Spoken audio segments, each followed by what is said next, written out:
Hi అండి. Spicy crispy అయిన onion pakoda. ఒక 10 ఉల్లిగడ్డలని సన్నగా పొడవుగా కట్ చేసుకొని తీసుకోవాలి.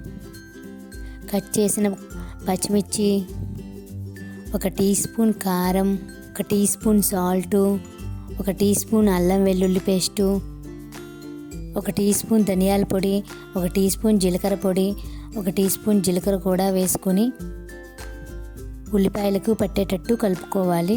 ఇలా కలుపుకున్న తర్వాత అందులో మనం 1 కప్పు శనగపిండి, 1 చిన్న కప్పు బియ్యం పిండి కూడా అందులో వేసుకొని సన్నగా కట్ చేసుకున్న కరివేపాకు వేసి మనం ఉల్లిపాయల్ని నలుపుతూ గట్టిగా కలపాలి. పిండి కలవడం కోసం కొంచెం వాటర్ వేసి ఇలా కలుపుకోవాలి.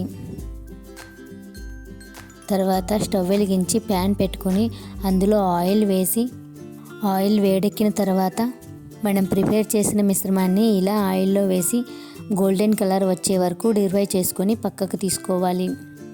ఇలా మిగతా పిండిని కూడా అలాగే వేసుకొని అలాగే డీప్ ఫ్రై చేసుకొని పక్కకు తీసుకోవాలి.